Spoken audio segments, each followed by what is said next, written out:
The world of Bloodborne has a deep and intriguing story that unfolds through its environment, character dialogues, and item descriptions. The game intentionally leaves many details open to interpretation, creating an atmosphere of mystery and cosmic horror. The story of Bloodborne is like a mystery's detective story, rich with characters and spanning long periods of time. This video is divided into two parts. The first is the backstory, what happened in the world of Bloodborne before the game begins. You can listen to this part if you've recently started playing, want to understand the context, but wish to avoid major spoilers. The second part covers the events from the start of the game, explores the different endings, reveals who is behind everything, and examines their motives.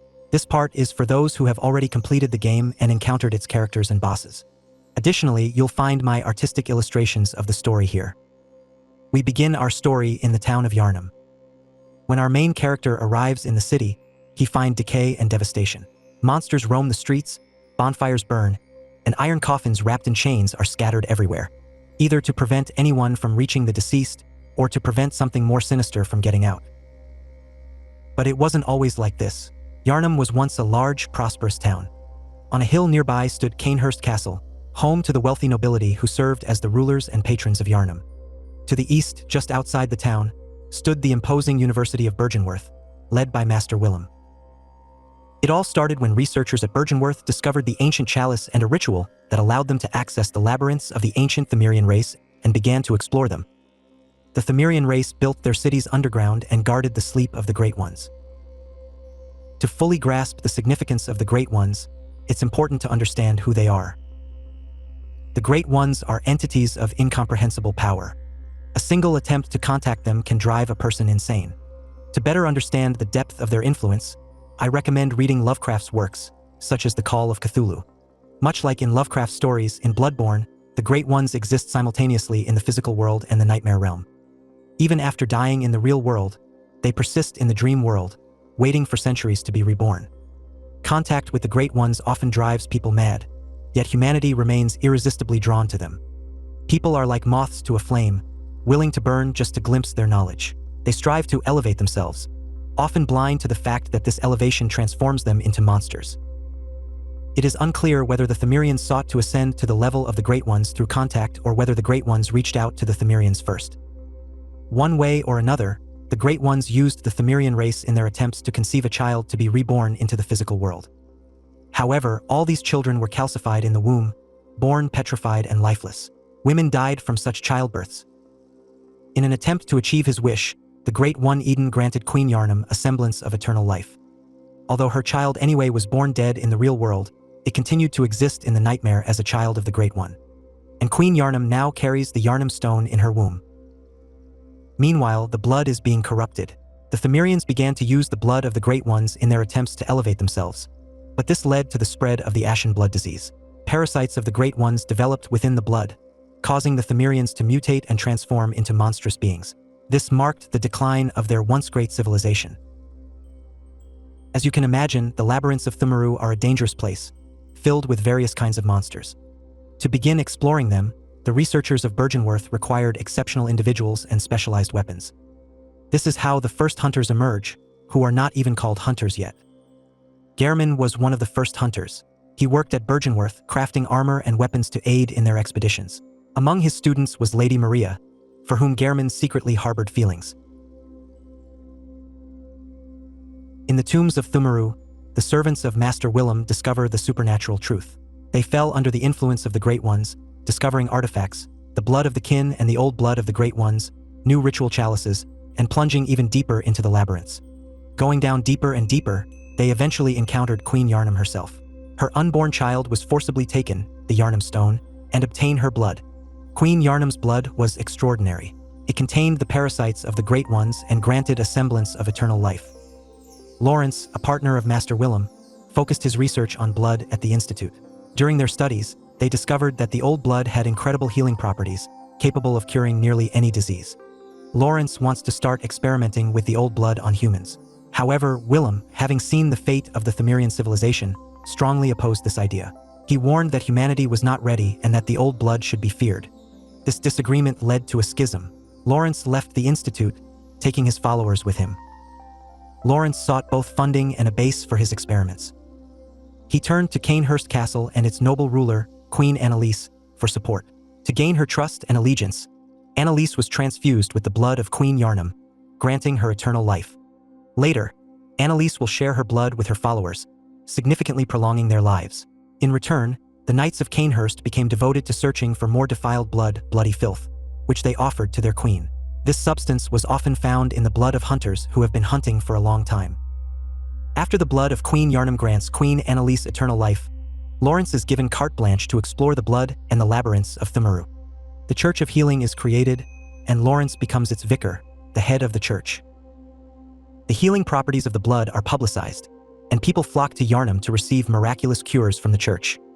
The clergy of the healing church, after undergoing transfusions of the special blood, can then provide their own blood, which retains similar properties. This allows the church to produce even more of the miraculous blood. The blood also has an intoxicating effect. As a result, more blood is produced in Yarnham than alcohol. However, the old blood has a darker side. It awakens an inner beast within every person, an essence of monstrosity lying dormant in human nature. Some people lose their minds and transform into monsters, especially under the influence of the moon. Despite these dangers, Laurence is inspired by the properties of blood and believes that with its help humanity can ascend to a new level, and the negative effects can be mitigated by purifying human blood. Experiments continue. News reaches Byrgenworth about a fishing village where something strange is happening to the people. Hunters, led by Gehrman and Lady Maria, are sent to investigate.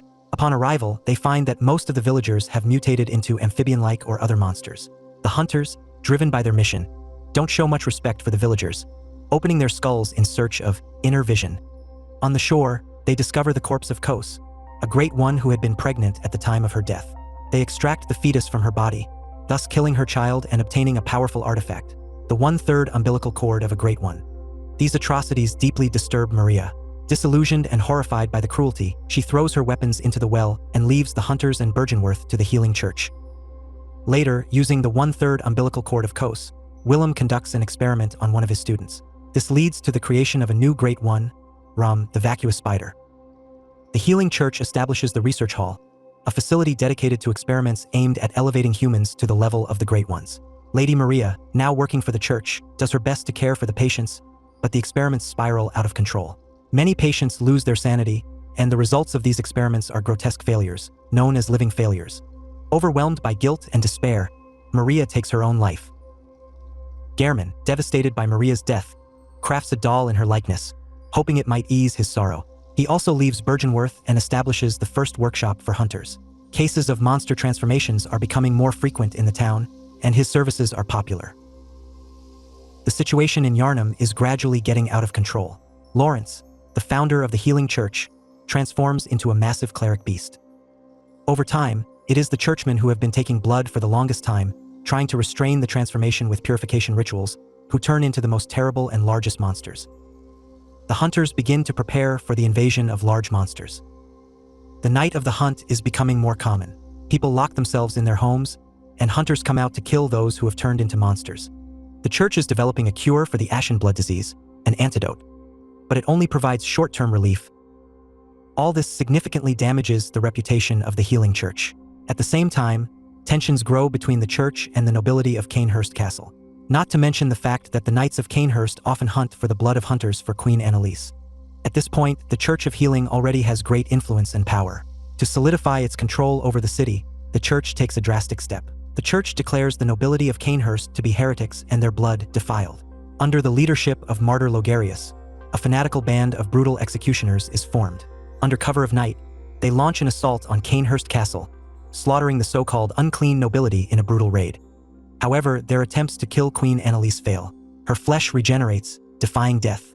After many unsuccessful attempts to destroy her, Logarius devises a desperate solution. Using the Crown of Illusions, he seals Anneliese in her chambers, encasing her with an iron mask to suppress her power. Logarius dons the crown himself and remains to guard the royal chambers. Church researchers exploring the ancient labyrinths of Ist discover the great daughter of the cosmos, Ibraitas. To study of this great one, the healing church constructs a massive hall beneath the grand cathedral. This leads to the creation of a specialized branch of the healing church called the choir. By experimenting on orphans, the choir succeeds in bringing humans closer to the great ones, eventually creating a being known as the celestial emissary. Ibraitas attempts to give birth to a child, but the attempt results in failure. The child is stillborn, its corpse resting on the altar of despair in the hall. Overcome with grief and despair, Ibraitas destroying the hall and severing all contact with the choir.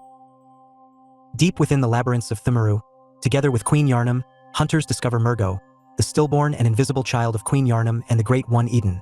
Most likely, that the hunters themselves cut Murgo from Queen Yharnam's womb. This is suggested by the presence of the hunter Queen Killer, who can be summoned before fighting her. From this event, they obtain two artifacts, the 1/3 umbilical cord and the Yharnam stone. Later, the school of Mensis is established under the leadership of Michaelash. The Mensis scholars are devoted to reviving a Great One and making contact with them through the Nightmare Realm. Operating independently of the Healing Church, the school of Mensis engages in dark practices, including sacrifices and necromancy. Victims of their experiments often include innocent civilians and even members of the church itself, who are kidnapped for their rituals. Through their efforts, they manage to contact the Great One Amygdala, who exists within the nightmare. It is quite possible that Amygdala is not pursuing any personal goals here. This is the Great One who feeds on the fears in the nightmare and can create its own projections to be in several places at the same time. In other words, Mensis's nightmare is great food for him. In an attempt to ascend and connect with the Great Eden through his child, the school of Mensis conducts a ritual using 1/3 of the umbilical cord and the stillborn child, Murgo. This ritual leads to catastrophic consequences. The red moon rises, triggering a series of disasters. The residents of the nearby village of Yahargul transform into grotesque, amorphous masses of fused bodies. Michaelash and his followers perish, but their consciousness remains trapped in the nightmare. Nearby, in Old Yharnam, under the influence of the red moon, people begin to turn into monsters. Old Yharnam has to be burned and sealed. Meanwhile, the ritual continues within the nightmare. Murgo, the child of Eden, is condemned to endless suffering, and his consciousness is guarded by the wet nurse, a mysterious Great One charged with overseeing his torment. The half-decomposed brain of Mensis is most likely also the result of a ritual in the nightmare, consisting of the group consciousness of its participants. Master Willem uses the 1/3 of the umbilical cord to create the Rom, the vacuous spider, to hide the Mensis ritual and the effects of the red moon. In this way, he restrains the spread of the beast plague, the transformation of people into monsters, although he is unable to interrupt the ritual completely. Rom is the young Great One, translated from Japanese as empty or foolish, who creates a barrier and hides rituals of all kinds. In fact, Rom is not a real Great One, but rather a young parasite that feeds on a resource called insight in the game. Insight makes it possible to see the nightmare world and contact with it.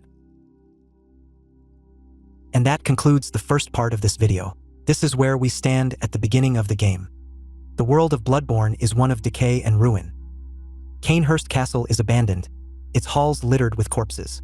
Deep within, Queen Annalise still lingers, eternally alive. Byrgenworth is isolated, surrounded by poisonous forests. Somewhere there, the young Great Rom is still alive, not allowing anyone to see the supernatural and hiding the Mensis ritual even from the Great Ones. The streets of Yharnam are overrun with beasts, while the remaining people are hiding in their homes. In the nightmare of Mensis, the frenzied ritual continues, and the child of the Great One cries in endless agony. Finally, we appear the main character of the game. The protagonist is a stranger who comes to Yharnam seeking the healing properties of the miraculous blood. He knows something terrible is happening in Yharnam, but he is ill and has nothing to lose. After a blood transfusion, we see a vision. A beast appears from a bloodstain, touches us and vanishes in a fire. Then, the messengers of dream envelop us, and we hears the voice of a doll. "Oh, you have found yourself a new hunter." It seems the role of the hunter is reserved for someone capable of containing the beast within. A little later, the protagonist finds himself in a strange place called the Hunter's Dream. And here we need a spoiler about the key Great One, whose existence is not known until the very end of the game. I'm talking about the Moon Presence. Despairing after Maria's death, Gehrman used 1/3 of the Great One's umbilical cord to contact the Moon Presence. This led to the creation of the Hunter's Dream. The doll that came to life brought Gehrman no joy, and he himself remained hostage to the Great One. The messengers of the dream, who assist the hunter, serve the Moon Presence, which operates from Gehrman's shadow. It is the unseen hand that guides the protagonist. Notes delivered by the messengers of the dream should be understood as instructions from the Moon Presence. To understand what the hunter does and why, we need to understand the motives of the Great One Moon Presence. It's simple and complicated at the same time. Obviously, the Moon's presence needs the echoes of blood, which the hero gives in exchange for a piece of power. The Great One needs blood to be reborn. In the final battle, we will see that the moon presence is still not fully recovered. He is alive only in the world of nightmare. We can assume that with the help of blood, he is trying to recover completely. Moreover, defeating him, we get an incredible amount of blood. At the start of the game, the moon presence sends the protagonist to hunt monsters and collect their blood. In the Grand Cathedral, the protagonist witnesses Vicar Amelia transform into a beast, defeats her, and interacts with Laurence's skull, triggering a vision that leads to the Forbidden Woods. The moon presence's progress is hindered by Rom, the vacuous spider. Rom prevents the red moon from rising and gaining full power over the city. Rom hides the ritual of the school of Menses, and the moon's presence cannot find it in the nightmare. T-Hat is why the hunter finds the Bergenworth Institute and eventually kills the young Great One Rom. When Rom is defeated, the red moon rises over Yharnam. Anyone who has consumed the blood of the Great Ones either transforms into a monster or goes mad. The passage to Yahar'gul, the unseen village, is revealed. The messengers tell to interrupt the Mensis Ritual and stop the child's agony. Then the hero defeats the Murgo's wet nurse in a nightmare, interrupts the Mensis Ritual, and the Eden's child finds peace in the nightmare. In the hunter's dream, Gehrman says that the hunter's mission is complete. In short, we can say, the purpose of the moon's presence is to restore through blood and to end the agony of the Eden's child. You may have a question. Why do we meet Queen Yharnam after the battle with Rom and before the battle with Murgo's wet nurse? How is she connected to the moon presence? What does the moon presence have to do with the ritual of Menses and the Eden's child? Why does it care about it? To understand this, let's examine what we know about the Great Eden. There are only a few items in the game that directly relate to him. So, what we know about Eden. The Great One Eden, lacking form, exists only in voice. The oozing blood is a medium of the highest grade, and the essence of the formless Great One, Eden. Both Eden and his inadvertent worshippers surreptitiously seek the precious blood. Eden, like all the Great Ones, is looking for a replacement for his child. It seems that while Eden has been contacted, no one has ever seen it. Its followers are seeking blood for it, and it desires a replacement for its lost child. Does this sound familiar? We are not the first hunters to fulfill the will of the moon presence, gathering valuable blood for it. Let us assume that the moon presence is, in fact, the Great Eden. At Bergenworth, we find a note referring to the moon presence as nameless, suggesting that the moon presence is not a name. In the Chapel of Eden, we find another note. The Bergenworth spider hides all manner of rituals and keeps our lost master from us. Terrible shame. It makes my head shudder uncontrollably. This note appears to have been written by someone from the School of Menses. It suggests that Rom is hiding the moon presence, which the students of the School of Menses attempted to contact using Eden's child. It's no coincidence that this note is found in the Chapel of Eden. Additionally, the Chapel of Eden is notably the only safe haven in the city. The image of one of the Eden's rune is very similar to the final form of the moon presence, which was not included to the game and found in the game files.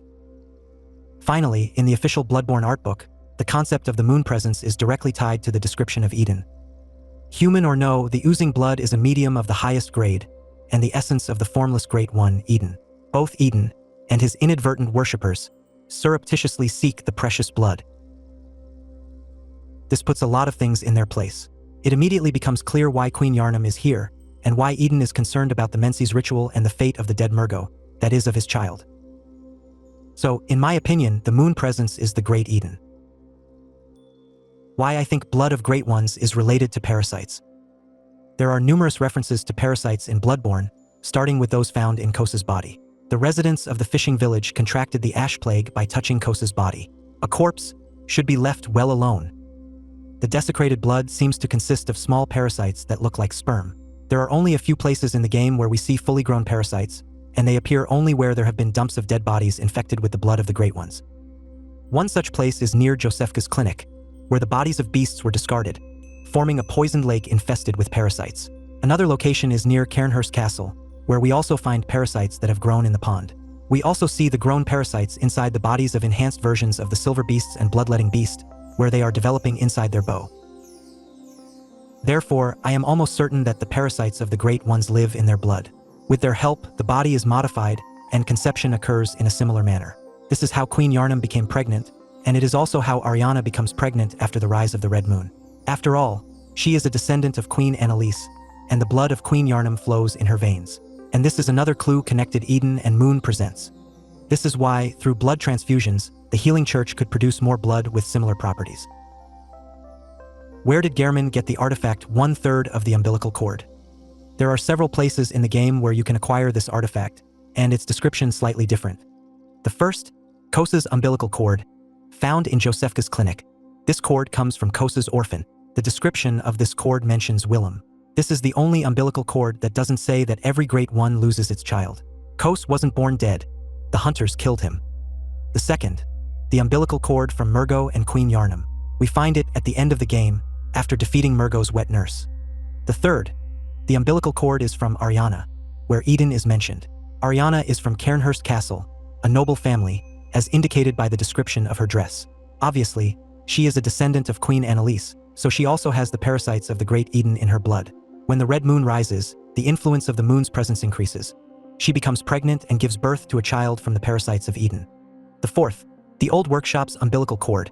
The description of this cord mentions the moon, and it is clearly the one Gehrman used to contact the moon's presence and create the hunter's dream. Where did he get it? The most understandable answer for me is that he received it from Laurence, since at that time, Gehrman was working with the healing church, from the dead child of the great Ibraitas, the daughter of the cosmos.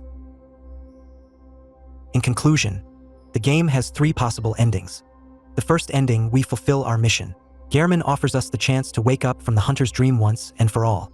If we agree, he will decapitate us, essentially killing us in the nightmare, and we will truly wake up in the city at dawn, unaware of the Great One's influence behind it. This ending is questionable, as not much has changed in the city.